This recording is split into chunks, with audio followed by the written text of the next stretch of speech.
following is a presentation of the High Spot Podcast.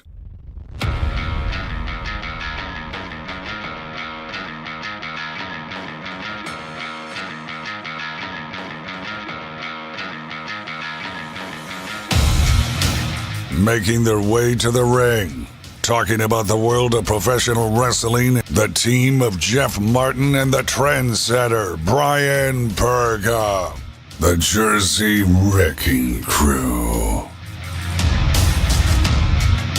You're listening to the High Spot Podcast. We are the Jersey Wrecking Crew. I am Jeff Martin, alongside my tag team partner, the Trendsetter, Brian Berga. You can follow us on all our social media at High Spot Podcast and highspotpodcast.com. Of course, our debut on Spreaker here officially, the High Spot Podcast. Going to recap some Survivor Series and TakeOver War Games. But first and foremost, hope you all had a great Thanksgiving. Trendsetter, what is going on? We head into the holiday season now. It is upon us, but still got a lot of WWE to talk about.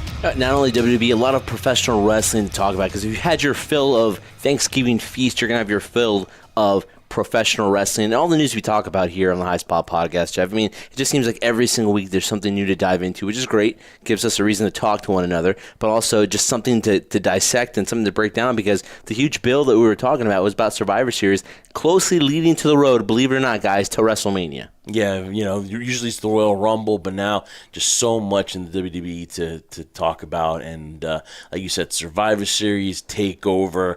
Where do you want to start, Trendsetter? What do you think is the direction that we should go into? Let's start off what we talked about before, prior to Thanksgiving. We spoke about, you know, the comparisons of NXT TakeOver and Survivor Series. Was the main roster going to have to, you know, kind of hit home run because NXT TakeOver was going to be so good? We predicted it was going to be. It proved us right. And my goodness, I mean, it's been a while since I've watched NXT. I've tried to watch it. Unfortunately, with our schedules, it's kind of difficult sometimes, even though it is on the WWE Network. But my goodness, you know, from the top to bottom, each one of those matches told a story. And here's the funny thing too, because I had not seen it for so long, to watch it after not knowing really the plots and storylines, you could still tell what was going on, and that's what enthralled me so much about it, because I didn't have to be so invested in. You could just tell by the emotion of the atmosphere there in LA and Los Angeles at the Staples Center, and basically the performances from top to bottom on the card. I think TakeOver as a whole was a much better show. But I do think, though, that the more headlines came out of Survivor Series, and I would say probably the final two matches really were the ones where you take away from, where you're excited about the direction of where WWE may be going as far as the character advancement of a Charlotte, of a Ronda Rousey, of a Daniel Bryan, and you know, we're going to talk a little bit about Brock Lesnar too, because he deserves a little round of applause, because I think that he showed on Sunday exactly what kind of wrestler he can be. I've said it tons and tons of times that Brock is a once-in-a-lifetime generational superstar, that a lot of people go out there and complain and say that, you know, Brock is just, same old shit, and they're saying that, you know, on the show when he was suplexing the hell out of Daniel Bryan.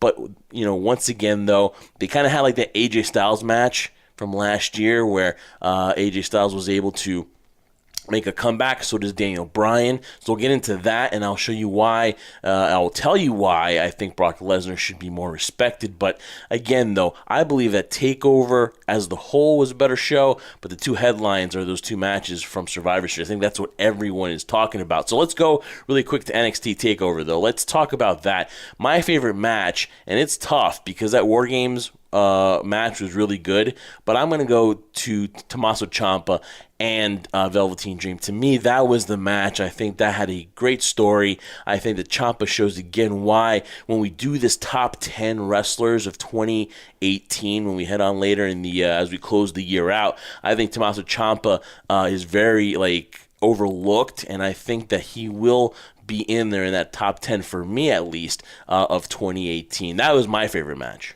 Well, yeah, I mean, you kind of stole my thunder there a little bit. I would have to agree with you. That was one of my top favorite matches from NXT TakeOver. If I had to pick a second one, the War Games was good, but I have to say the whole Aleister Black and Johnny Gargano to start off and kick off the show was definitely huge. Literally kick off the show. It didn't kick off the show. It was Baszler and Kairi Sane was the... Oh, actually, no, Riddle and Cassius Ohno, or how did you say it on NXT? Oh, wow. Let me clear my throat here a little bit. It was Here, I'll set it Matt Riddle and Cassius. Oh, no. I missed that, man. But was that really an official match to kick off? It was kind of like it wasn't set up on the card. It wasn't on the card at first, but then, of course, during the pre-show, Cassius Ohno got in Riddle's face, and technically they were supposed to have it on Wednesday, which they're still going to do, but it looks like, I guess, they wanted to get Riddle in there, and it was only going to be a squash match anyway, so that's why they wanted to get Riddle in there. And listen, I got to tell you one thing. Riddle's future is so bright. I think he's got the it factor, and you know what? I think one of these days we have to define what that it factor is. Yeah, one day I'll define that factor, but I think he's relatable. I think what fans will do is relate to that guy because he's a cool dude. He's chill. So I think a lot of people can relate to him. I think he's got a bright future. But, yeah, Riddle beats Cassius Ohno and basically setting up the feud for this coming Wednesday. But just going back real quick on the match that I was really interested in, which was the main event. Aleister Black, yeah. For the NXT Championship. No, I thought that match was good as well with Gargano and Aleister Black, the story they told. Thought Gargano was going to get the win. Unfortunately didn't. But to me, as much as you're talking about Tommaso Ciampa, and I give you 100% credit and Tommaso Ciampa credit for, yes, we should be talking about how good he really is. But how good right now in terms of Patrick Clark, a.k.a. the Velveteen Dream. He showcased, had an opportunity. They gave him an opportunity. Here's your chance in the spotlight. Do the best you can. I think he hit home run with it, walking out in the NWO colors like Hollywood Hogan. Just him portraying that character. Obviously, he had to be a huge influence on his career, Hulk Hogan, for the Velveteen Dream to portray a lot of the Hulk Hogan persona.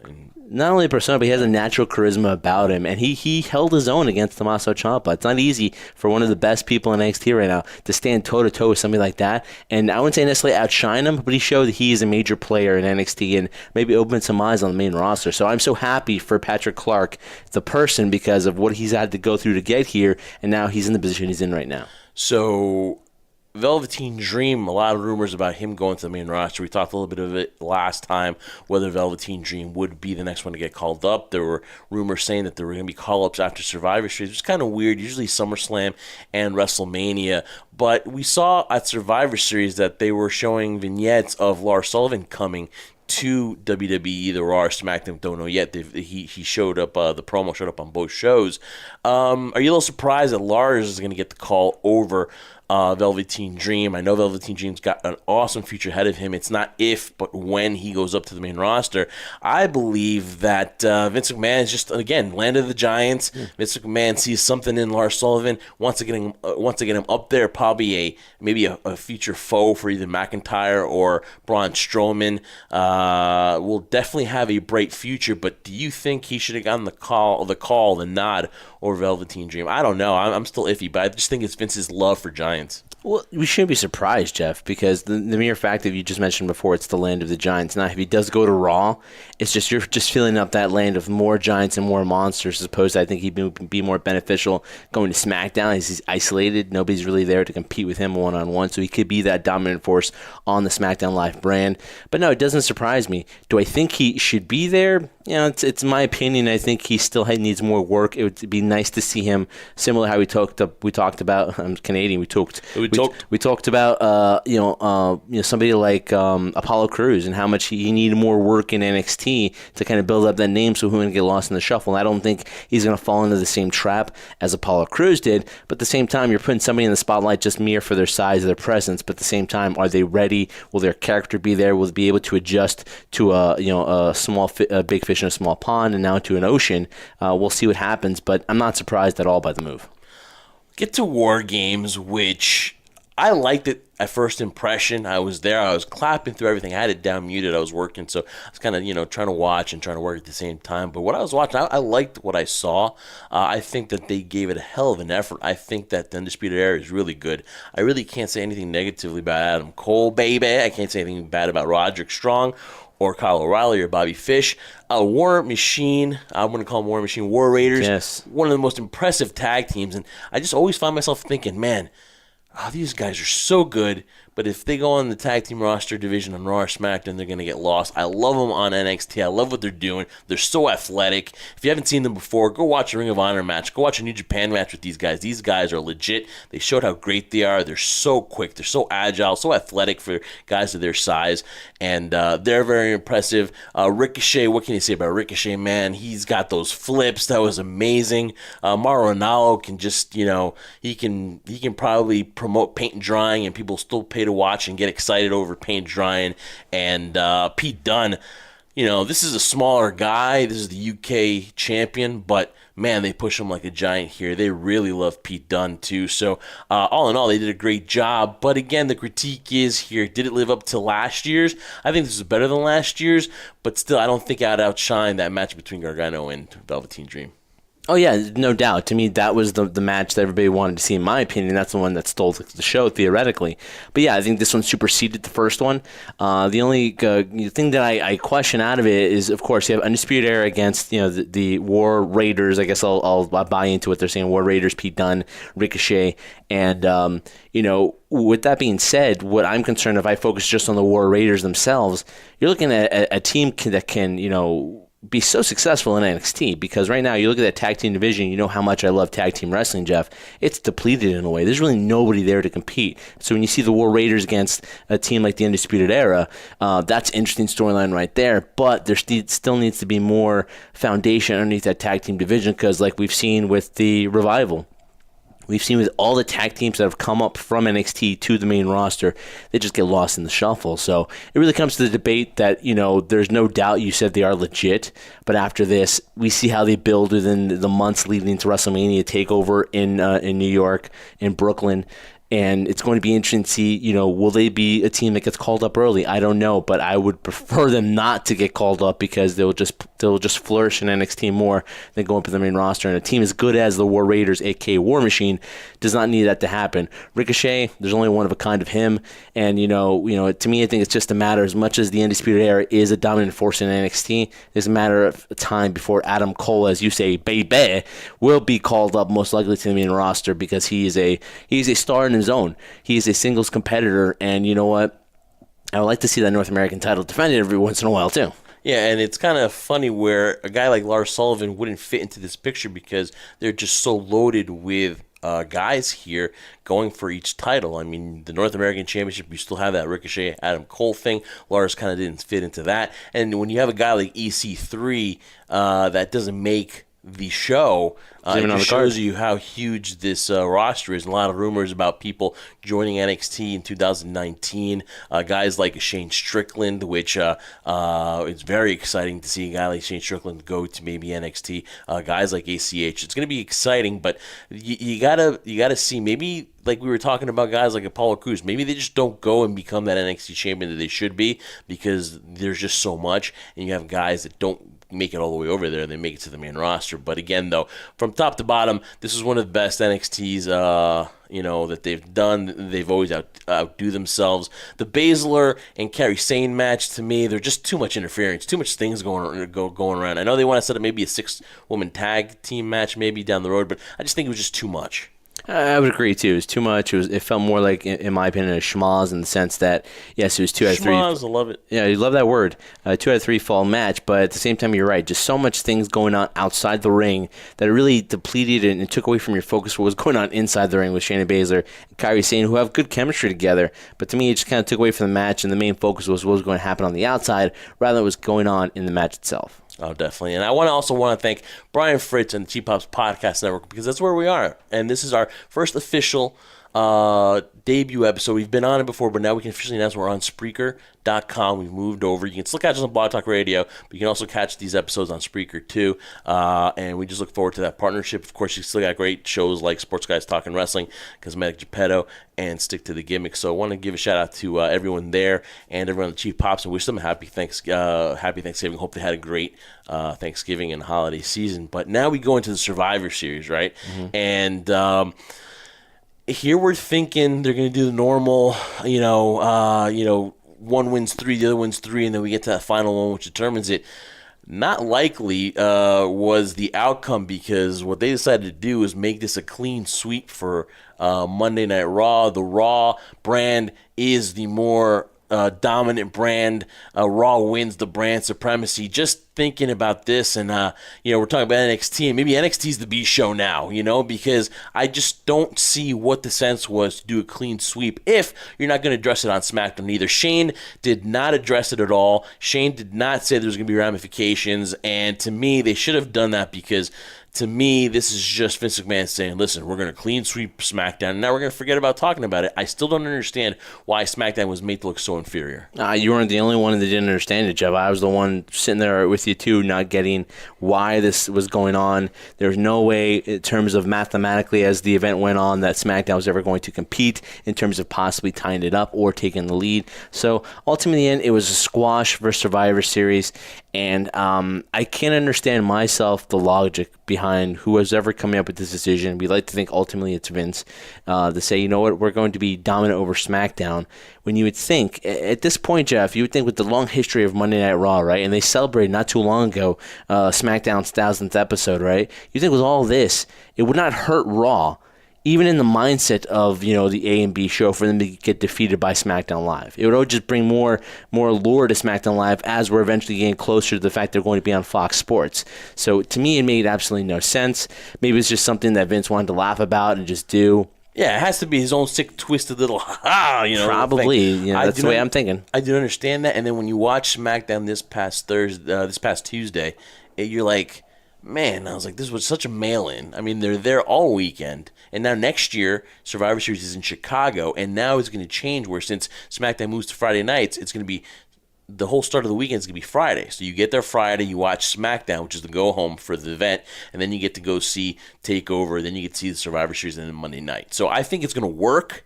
Because listen, you're dead tired. By Tuesday, I'm looking to sell those tickets. And you're like, oh, I don't want to go there. And I heard they had problems selling out the Staples Center for that last Tuesday. They're giving tickets away. I just, for the life of me, don't understand why. If it's your brand, if it's your product, why it's going to be so inferior when obviously it is the wrestling show. So I still don't understand that. It infuriates me to no end. But let's get to this card real quick. And I say technically a sweep because it really wasn't a sweep, because in the pre-show you had the tag team, elimination match. And of course, SmackDown comes out on top, but it doesn't count. I don't understand. And then of course the Usos beat the Revival. That Revival, I think they have no revival whatsoever. I think that they're done. I don't want to say that because I love them. I loved them in NXT, but there's just no way to save these guys. When you have them losing Lucha Party, when you have them, have the opportunity to get them here with a big win for Raw. If you're going to clean sweep it here, do it here. Was there miscommunication? Was there should have the Revival maybe have won and it just didn't work out that way? Fine, but man, the Usos did not need to get this victory here. It should have been the Revival, and SmackDown technically this didn't count. So you start off with confusion here, and you're thinking that SmackDown's got the momentum, which they really didn't. No, you're right about that. I mean, for the mere fact that it didn't count, a whole bunch of people on social media started scratching their head like, what is going on here? But ultimately, they'll probably justify it as it was a pre-show match, so it didn't count because it wasn't part of the actual Survivor Series card. But then ultimately, if that was the case, and this is the thing that just makes me even more in bewilderment, Jeff, if that was the case, then why even pit them as SmackDown versus Raw? Just make it a six-man tag team match, whatever the case might be. But you're doing that on purpose for what? For the benefit of just having this whole brand differential. And honestly, Jeff, at this point, you really need them to wear shirts that say SmackDown Live and Raw save that for to distinguish who they are on the brands. I mean, I know this is for the general audience and not for the die-hardcores, but even if you're a general audience member, you look at AJ Styles, oh, he's a SmackDown guy. You look at some guy like Seth Rollins, oh, he's on Raw. You don't need shirts to separate them for us to know, unless we're colorblind, oh, he's Raw, he's SmackDown. To me, it dumbs it down really a lot. At least Seth was able to, half of his regular shirt and half of the Raw. And honestly, that looks decent, stupid. But that still, looked dumb. Can we stop with the shirts, please? I mean, my God, we're not stupid, okay? I mean, even a 12-year-old or a 6-year-old can differentiate who's on SmackDown and Raw. You can get a 6-year-old that's a WWE fan, he'll know who's who. I mean, they can work a computer more than I can. They know who's on SmackDown and who's on Raw. I mean, please, with the shirts, hopefully it's not there next year. The women's matchup, Nia Jax had so much heat. You knew she was going to get the heat coming in because of the whole Becky situation. But at the end of the day, that punch her around the world, the face breaker, kind of changed the path of wrestling history, at least for the Survivor Series and going forward into WrestleMania. It's amazing what one punch did, but at the end, it could be a blessing in disguise, Trendsetter, because now with everything going on, with what's developing, and maybe a possible triple threat main event between Charlotte, Becky, and Ronda at WrestleMania, who knows? Maybe this punch was a whole blessing in disguise. But before we get to that, though, talk about this matchup here. Again, Asuka gets the loss for the SmackDown team. Nia Jax is the sole survivor. I was like, fine, okay, but it just shows you how far Asuka, last year, the sole survivor, now loses to Nia Jax. And, of course, there should be some friction between Nia Jax and Sasha Banks. But still, my focus is, and we had Sonya Ono on last week talking about Asuka and Nakamura, just how far she's fallen in that 1 year. Well, not just she's fallen. Look how far both of them have fallen. Although Shinsuke Nakamura is the United States champion, the mere fact is, one of the most meaningless runs ever. And in my opinion, one of the meaningless matches between him and Seth Rollins. I mean, in this scenario, really, you have Seth Rollins worrying about a rivalry with Dean Ambrose. Nothing's really going on with Shinsuke Nakamura, and he gets beat clean. And so does Asuka. And it just shows you, like you mentioned before, how they have fallen from previous, when they first started up here and how they were built in NXT to where they are now in the WWE. Just makes you shake your head. If Sonya Ono was managing them, I think it would be a great benefit to both of them to be that bridge in between, so that the story can be told, like Sonny said. But ultimately, my mindset is, if you're Asuka and you're Shinsuke, I mean, what's the point of staying around now? Is it more of a more for Nakamura too? Because I think his contract is up sooner than Asuka's. So if you're Shinsuke Nakamura, you got to be like, is it worth?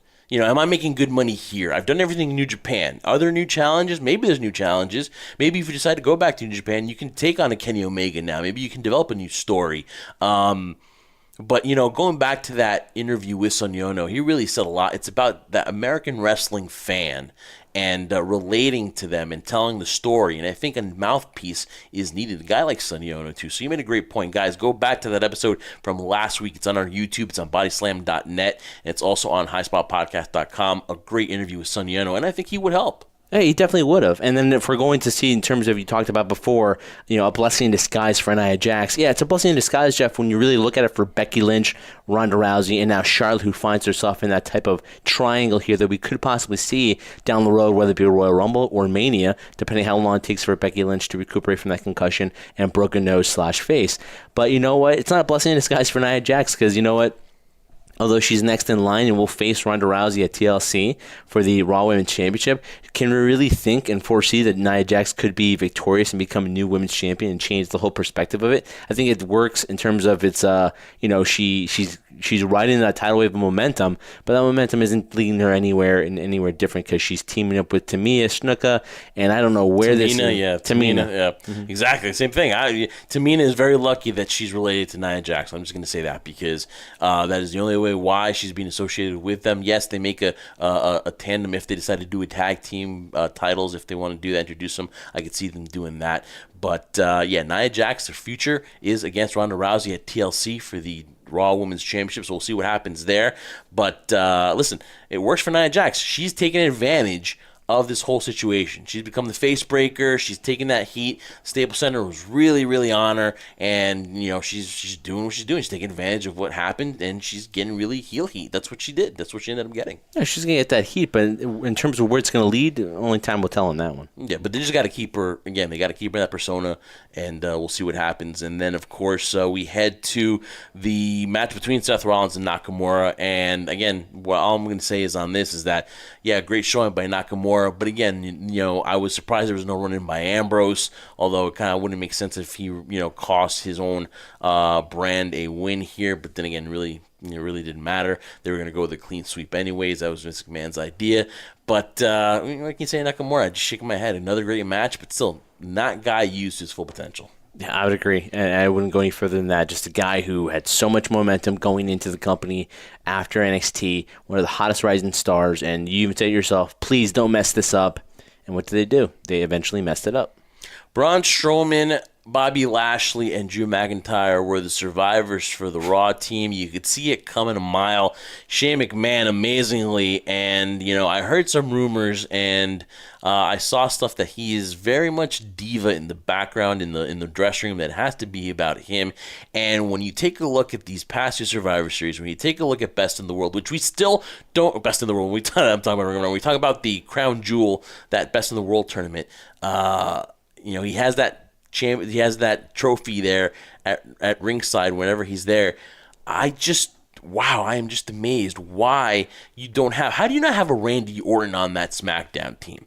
You have Jeff Hardy, Rey Mysterio, everyone loses, and it's just Shane McMahon again taking that beat down for SmackDown. I just don't get it. And at the end, you had, of course, Baron Corbin, who knew his time was up once Braun got the win for Team Raw, and he wanted to get the upper hand.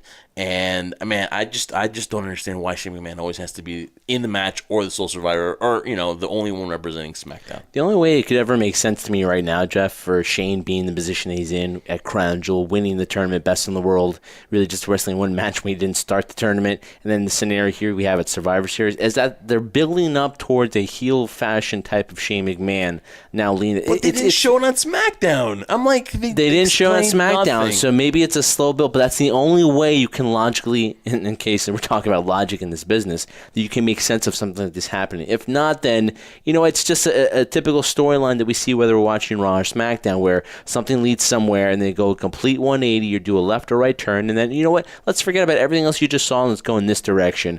It's the same thing when we talk about the shirts, the Raw shirts, the red ones and the blue ones for SmackDown Live. It's just, in a way, in my opinion, really insulting our intelligence as fans, because although you're die hardcore, you can still tell where the storyline's going. And with Shane McMahon, like I've said it before in several episodes back then, it's great to see him in the ring. It's great when you saw him come back after a long absence, but you know what? He doesn't need to be in the ring anymore. That's not his job. We critique Stephanie and Triple H for always opening the show. It doesn't have to be about the authority anymore. It has to be about the show, the personas, the storylines leading up to these several types of stories we want to look at.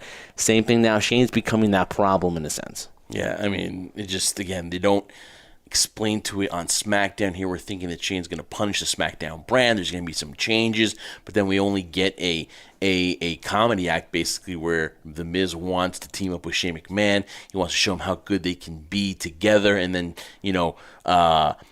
Miz maybe, takes the defeat and loses to two guys there, that nobody knows who they were. I think we knew who one was, but again, though, he takes that loss, so it ended up being a comedy gag, and we got nowhere to any repercussions for SmackDown. But that's fine. I mean, whatever. I mean, that's fine. It's going to be a long thing, maybe. Who knows? But not a good look for the SmackDown roster as they lose the 5-on-5 men's match, Raw vs. SmackDown. And again, Braun gets the win, and now Braun will eventually take on Baron Corbin now at TLC. But that is in question, though. That might be in question, that match. We'll talk about that later on, too. Talking about maybe the worst match, AOP in the bar. Boy, the bar has been set low. That's all I got to say. I really feel for Sheamus and Cesaro.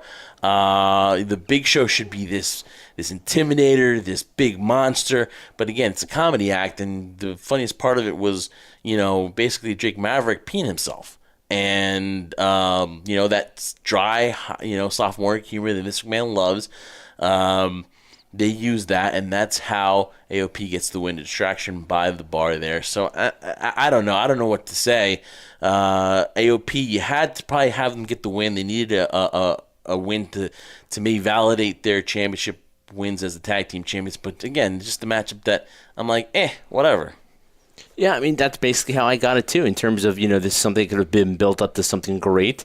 I mean, when you look at a team like AOP and what they had to live up to from, again, talking about the momentum they had gained and the popularity and the dominance they had at NXT, to come over here and face one of the best tag teams in the tag team division, which isn't many on the WWE roster. To me, it's just the direction they go when they got rid of Paul Ellering to where they're going now. It seems like they don't know what to do with AOP, and obviously they don't want to call him Authors of Pain anymore. They just want to call him AOP. And with Cesaro and Sheamus, it took them this long to get the the notoriety as a team and what they did on SmackDown, where they were chasing tails and they finally are champions, and this is what they get for it. They're putting this team over, which is, in my opinion, directionless in where they're going. Again, this is kind of the synopsis of what this card's been so far, Jeff, where when we looked down, we watched it, when you compare it to NXT TakeOver, you kind of know what direction they're going in. And when we watched Survivor Series, it really felt like what direction are they going in? They're going left, right? They're going up, down, upside down. It just really, it seemed like it was kind of done last minute in a sense, in my opinion. Yeah, I mean, again, I just think that, AOP needed that big victory. I just think that, I know Sheamus is kind of like dealing with something with his neck, and I think he's got like some kind of stenosis where they're trying to prolong his career by keeping him in the tag team with Cesaro. But you get a guy like Cesaro who could do so much more and would be an amazing singles competitor if given the chance, that someone who could eventually, be something, be an individual champion once again. I just don't know what they're doing. I just feel like it's a wasted opportunity for a guy like Cesaro, and I just honestly think that the whole bar thing is running its course. If you ask me, I understand why they're kind of together. I know that they're really good friends. I know that, hey, they're the SmackDown Live Tag Team Champions. It could be worse, but I just don't think that that was just the right way. If they're going to get a victory, let it be a hard-fought match. I just don't think the comedy needed to be put in there. But that's just my 2 cents, and we agree that I don't think that was the best match on the card. I think that was the one that was one that you scratch your head for. The Cruiserweight Championship match was very exciting. The crowd kind of took a while to get into it. Buddy Murphy retains the championship. So, my 2 cents on it is, yeah, it's great, good matchup, but, they are where they are. They're 205 Live. Yeah, they're 205 Live, and, just like you said, it took a while for the crowd to get into it, because it still seems to this point, even though Triple H has taken control over supposedly 205 Live, they're not getting the notoriety. It is what it is. It is what it is. 205 Live. It's 205 Live. That's the unfortunate part. Yeah. Yeah, it's like a niche. It's like they have that 205 Live tournament, the Cruiserweight Championship tournament, which was great. But look at the guys like a TJ Perkins. Where's he been? This is the guy that you had winning the whole thing. And I have no idea where TJ Perkins has been. He's been kind of like in purgatory. And 205 Live is, again, it's going to be that show, on Wednesdays that you're going to see. But I just, it was great. Buddy Murphy, I'm glad he's a champion. I'm glad he's doing something, because he's a very talented guy. Mustafa Ali is amazing. But it is, at the end of the day, it is what it is. It's 205 Live. And it's kind of tough to have it on this card, because they're really not on brands. So it really was just, Well, if we're going to be honest here, then it's tough to have it on any card, because unless isolated in just 205 Live pay-per-view itself individually, then it's going to get overshadowed by everything else. Yeah, so much more to talk about. We've got, of course, Brock Lesnar versus Daniel Bryan, and, of course, the one everyone is talking about still is Ronda Rousey versus Charlotte. That amazing outcome. But first, Trendsetter, it is the holiday season, and I want to talk about Collar and Elbow. It is an apparel brand founded by Al Snow, mixing wrestling passion with street fashion. Check out the entire winter fashion line, including brand new long sleeve t-shirts and hoodies.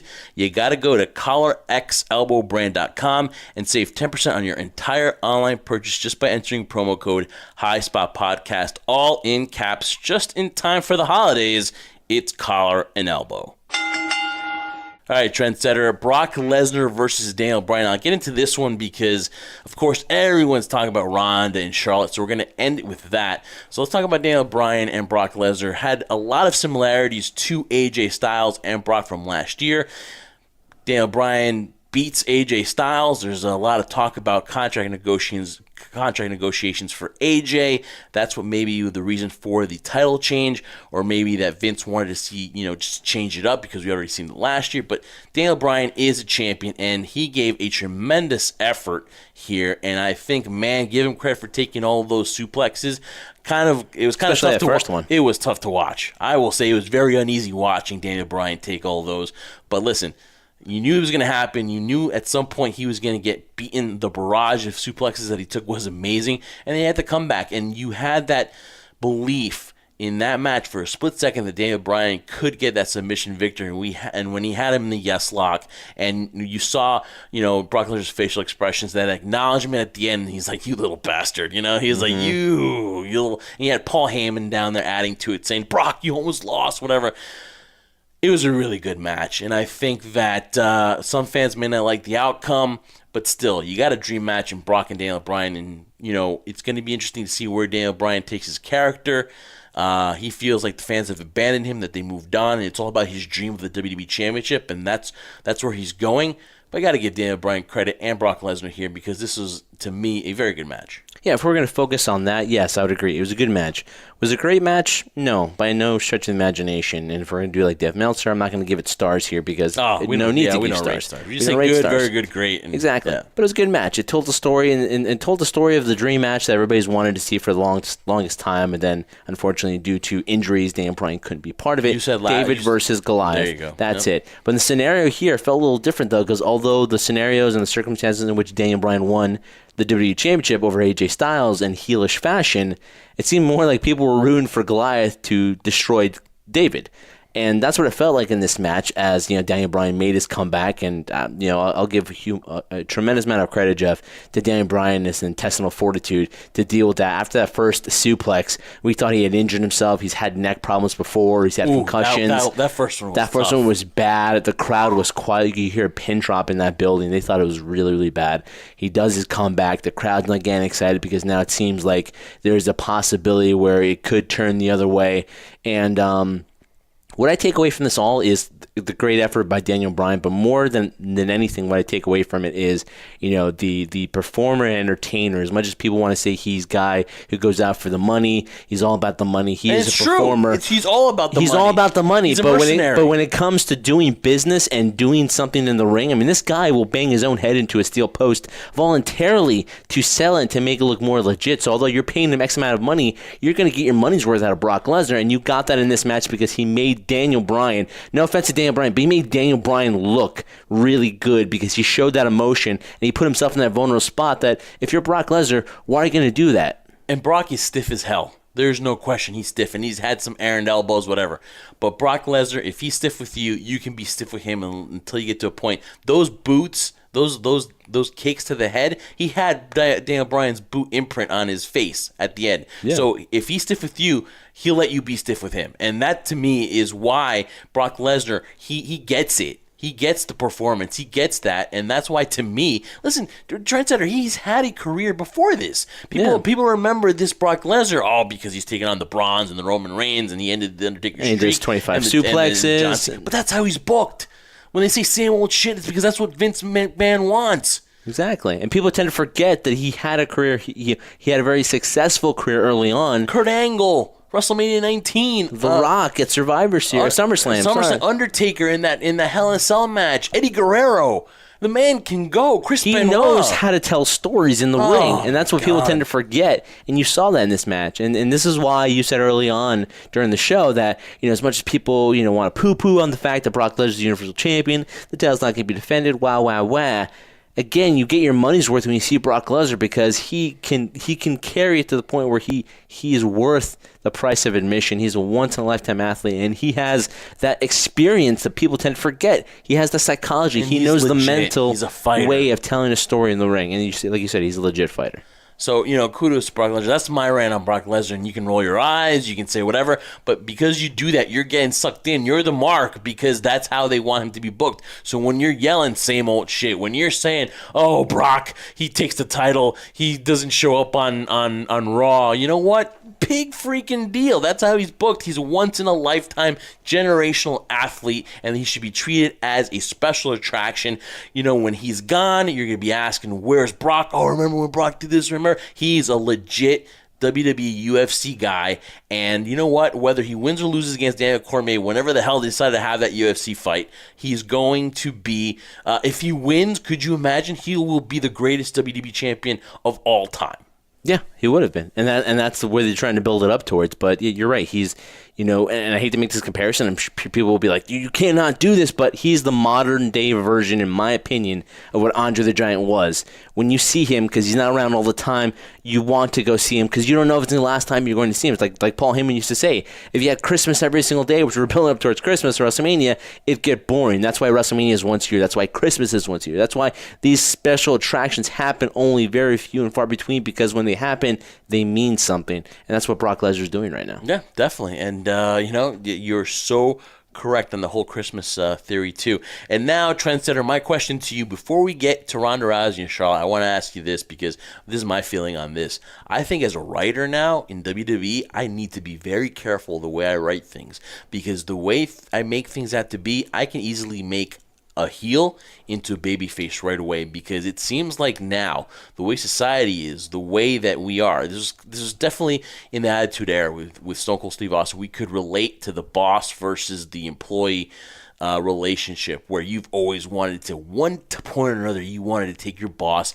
and kick his ass. The same thing where like you've been betrayed as a friend, you've always been in the limelight, you've been in the shadow, and now all of a sudden like that person finally gets a chance to give you the comeuppance and take that, that light away from you, take whatever you had away from you. And that's why Becky Lynch was relatable. That's why everyone went to Becky Lynch.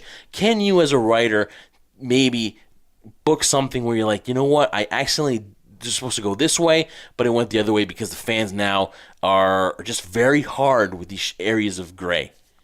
Well, I think the heart of the areas of gray, if we're talking about the fans, Jeff, because it's something you and I have talked about, and to me, it's the John Cena effect. It's the Roman Reigns effect. It can go all the way back to Hulk Hogan when you're training, saying your prayers, eating your vitamins. When you do something for a while, it becomes kind of stale, and when you start kind of not changing direction or listening to the direction of the crowd or evolving and redefining your characters, you get resentment very quickly. And the point I'm making towards, for example, a Ronda Rousey. Is it really quickly the resentment going for Ronda now? Yeah, in my opinion, I think so too. I mean, when the signing happened, it was huge. But then when she's put in this position where she's now the Raw Women's Champion, she's put in those positions where she's main event and defeating people that have been well more established than she has. It starts picking up resentment from the die-hardcores or even general audience because, although she is here for an extended period of time and they're trying to compare like a Brock Lesnar type of person, it doesn't fit her build. As much as people want to build it up, I'm not sold on it. The baddest bitch on the planet or baddest woman, whatever you want to call it, it doesn't sold on me. She calls us a bitch, so you can... No, it was either one, whether they call it the baddest woman or the baddest bitch, I don't know. But ultimately, to me, it's the fact that now I feel, as much as they're chanting Ronda Rousey and she's tearing up at the reception, I think people internally enjoy her getting beat up because when you have that dominant force for so long, or that dominant force is being booked that way, it starts developing resentment from the audience. And now here's the thing. Is it the normal WWE fan or is it a smart wrestling fan? I think it's a little bit of both because I think, even let's turn this back to sports, right? When you see a team that's dominant now, if it's your team, it's great. You love it, right?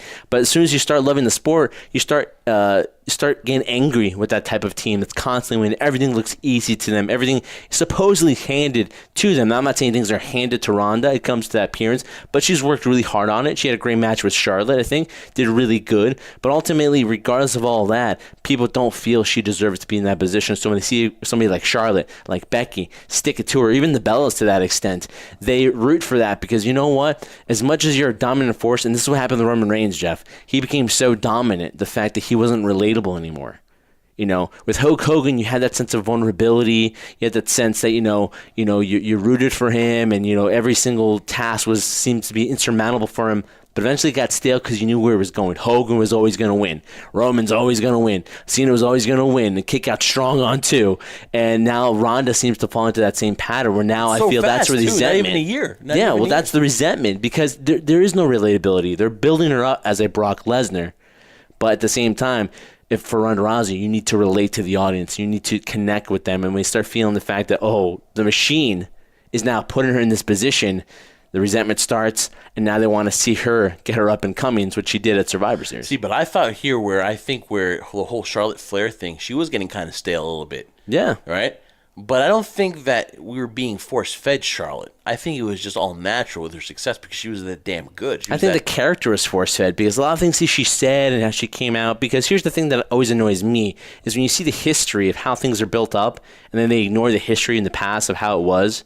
Because, Charlotte's been a heel. She's more better as a heel, in my opinion, than a babyface. And so much better as a heel. But then when she changes her demeanor so much and does a complete 180, I think the audience, or at least from my opinion, you lose a lot of connection with the person there. So when it becomes the same kind of cookie-cutter type of personality, which we know that's not really Charlotte character-wise. She's been the bad person before. She doesn't have that methodical edge to her anymore. it becomes stale. So you start rooting for the other one. That's why Becky had so many more cheers, because she took her real life situations, brought them into the storyline, and made it more realistic, as if it was a shoot, as if she was really speaking from the heart. It wasn't scripted, aka as they say all the time. The crowd wanted Becky from the beginning, but towards the end, it was all about Charlotte. They did a tremendous job. I think the matchup was really good. I think it was more realistic, kind of, because the issue with Ronda is she's going after that arm. If you make a mistake, it's kind of like the RKO. If you fall asleep, she's going to take that arm and she's going to put you in that submission, right? And I think the struggle of Charlotte trying to get out of it, and then her trying to put her in the figure eight, I think it was really good. But at the end, Charlotte just went off. She went crazy, and she gave Ronda a beatdown. I'm going to commend Ronda because she's really got to love this thing. Yeah. She's really got to love this business for her to take that beating that she took with the kendo stick. Broke the kendo stick, hurt her ear. I mean, you saw the scars and There are everything no like that. amount of zeros in that paycheck that will make you want to take that personally. And let me tell you, it's a very special person that you have to be a professional wrestler. I will say this again.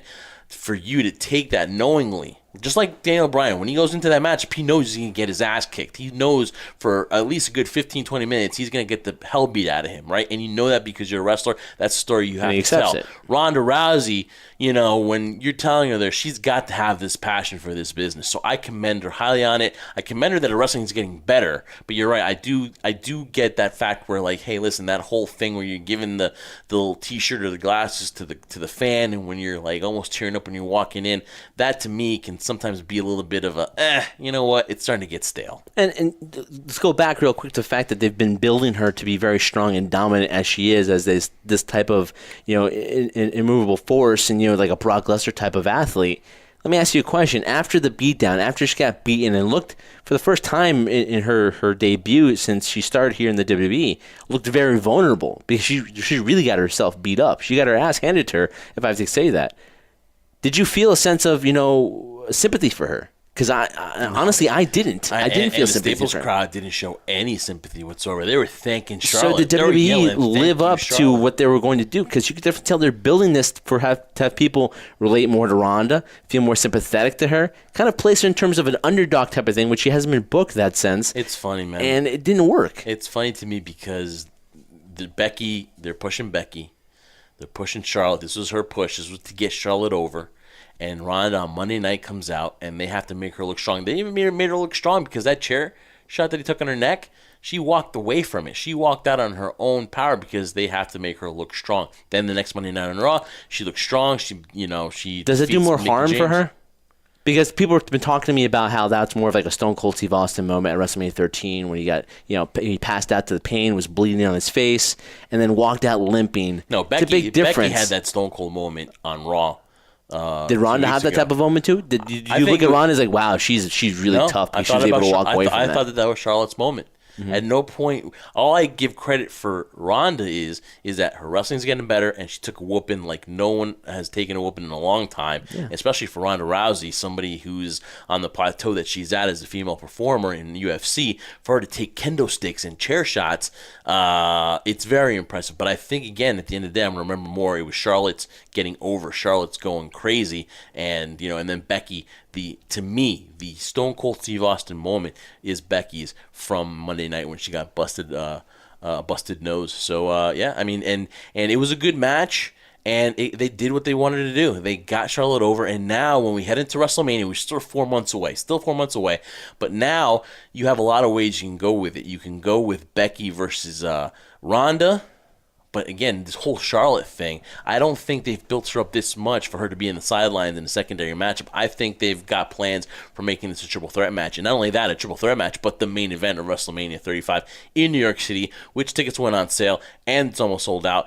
And it's crazy that the main event in New York City that's going to sell out will be this match. In Jersey. Yeah, it's going to be it could possibly be a women's matchup. So what a huge year it's been for the whole women's evolution. It could possibly be that, but a lot of things can change from this point on, leading to TLC, into the Royal Rumble, into WrestleMania. A lot of things, Jeff, change in the split second.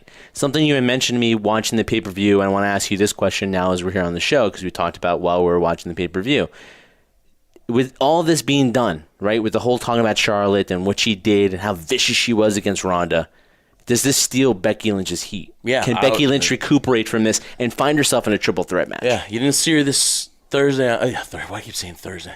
You didn't see her this past Tuesday on SmackDown. I think they want to keep her away a little bit so that when she comes back, there's a huge pop for her. But you're right. It could have stolen Becky Lynch is thunder because let's be honest, the society that we are is what have you done for me lately? And yes, at the beginning they were yelling for Becky when Charlotte was getting beat up by Peyton Royce and Billie Kay. They were yelling for Becky. Just how much longer do you want to keep her away where they might not yell for Becky and it's about Charlotte? Because Charlotte, after that, dominated those two females, and she shows that Charlotte is dominant, and she's now going that extra mile. She's more aggressive. So does it kill any of Becky's momentum, you think, when she comes back? It depends, man. It totally depends on how they bring her back. Are they going to strip her of the title because she's missed? Is she going to miss more weeks? Are they going to make it where, listen, she's got to defend the title? If not, then they got to strip her of it. I think if they strip her of it, it's going to be unfair for them to do so because of injury, and maybe the fans get behind her. But again, though, you gotta be careful here because you put all the eggs in the basket of Charlotte now because she's the image that we get is not Becky beating Ronda, but we see Charlotte beating Ronda. So that's what people's and the manner in which she beat up Ronda. And the manner that she beat her up, yep. And I think you're doing a disservice to Ronda by talking all the smack on Instagram. It's funny, it's good, but it's just instigating. And I think that when you're a face and you want to be portrayed the face, you can't have her instigate that much on Instagram. There's a point where the social media, and this is also also awesome. Becky Lynch is having a field day on social media. Oh, yeah. She is getting over on social media. That's the new age that we're living in where, through social media, through Twitter, through Instagram, through Facebook, that you can build up a feud. And it's going to be interesting, man. It's going to be interesting to have this discussion as we head into WrestleMania, as we head into TLC, as we head into, the upcoming months, as you said, the lead up to WrestleMania. It's going to be awesome because there's a lot of stuff to talk to, and it's about the women's division in the WWE. And again, I will say this before we wrap it up here. I would say the first hour of the pre-show, they were doing the whole video package for the whole story between Ronda and Charlotte and Becky, right? And they were analyzing for a good 20 minutes. And I'm going to tell you, I got into it. I was like, wow, I'm actually into them analyzing this women's matchup. And kudos to everybody there because that women's division, that is a huge storyline for 2018 and the whole women's evolution because again, there is a possibility that at WrestleMania 35, for the first time ever, it was a lot of firsts for the females this year, but for them to be the main event at a WrestleMania, it is absolutely amazing. Well, it looks like it might happen. It looks like it's going to happen. That's the way it's going right now. But like we said before, a lot can change from here to there. But last thing I want to ask you, Jeff, in terms of the whole Charlotte, Becky Lynch, and Ronda Rousey thing, if that is a triple threat match, would it be unfair if one of them sees themselves out of it? Or does it have to be a triple threat match? Are you more prone to watching Ronda and Charlotte, or do you want to see Becky and Ronda? Well, I was down to see Becky and Ronda, but now with the whole thing with Charlotte has just, with that beat down, they've all three become very interesting to watch. So I would love to see them three go at it. I think that's their intention.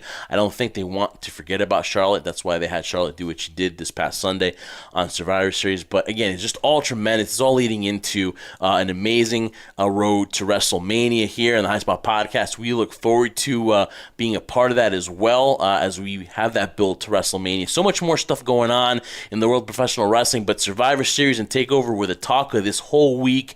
We're going to monitor the whole injury to Braun Strowman, whether that elbow injury will actually make him miss TLC. So we'll follow that up. News on Alexa Bliss. We'll keep monitoring whether this injury is a little bit worse than it is, and whether she could possibly have a career-ending injury where she just becomes a figure on Raw, like an authority figure, and it would be really sad if Alexa Bliss's career is over. It would be sad, but again, at the same time, when you look at somebody like Alexa Bliss, her stature, her size, it would be surprising that her body can't withstand that type of punishment from a daily basis and the grueling schedule they have. But at the same time, I don't think her future is completely done because she's just so good in terms of personality wise. Their career can continue, but just not in ring form anymore. All right, Trendsetter, where can they listen to the High Spot Podcast? Well, you guys can listen to the High Spot Podcast basically on the Cheap Pops Network. We're on Spreaker now. You guys can listen to us on iTunes, Google Play, Podbean, all the social media platforms out there. You can also follow us on our social media platforms, Twitter, Instagram, Facebook, and also follow us on our website, highspotpodcast.com. And of course, our High Spot Podcast YouTube channel is up and running. Make sure to like and subscribe. Man, over 1,000 and likes, 1,000 subscribers to the YouTube channel. Let's keep that up, guys. And you can catch a video from High Spot Podcast miniseries Adventures with the Trendsetter, Euro Exotica, this past November. A lot of videos up there, a lot of content for you guys to digest. So continued success with that, Trendsetter, and on to bigger and better things. And of course, you can also listen to us on the Cheap Hops Podcast Network, Shining Wizards, and B Plus Player Radio Networks. And again, our debut episode on Spreaker.com, and also bodyslams.net. Thank you so much for giving us a platform there, for putting on the show, and articles down the road there. We will recap Final Battle, which looking forward to in a couple weeks for that. But man, Trendsetter, so much news. There's never a time for us to rest here on the High Spot Podcast. And what can I say, man? That turkey, I am stuffed, and looking forward to the holiday season, Trendsetter, here, the holiday season on the High Spot Podcast. Well, maybe you're looking forward to the holiday season, Jeff. I am to an extent, but I'm already getting sick and tired of that Christmas music myself. I'm starting to be a heel here. But you'll hear the same song and rendition so many times, it starts getting to you guys. The most wonderful time of the year. Well, for you it is. For me, it's just another day. But guys, we hope you enjoyed this episode of the High Spot Podcast. I'm my tag team partner, Jeff Martin. I am the Trendsetter, Brian Berger. Thank you guys so much for listening to us, to the Jersey Wrecking Crew here. We'll catch you next week. And remember, guys, we do this for one reason, and one reason only has always been the answer every single time, every single week. We do it for you, the crew. Black Friday, collar and elbow, High Spot Podcast. Type it in, 10%.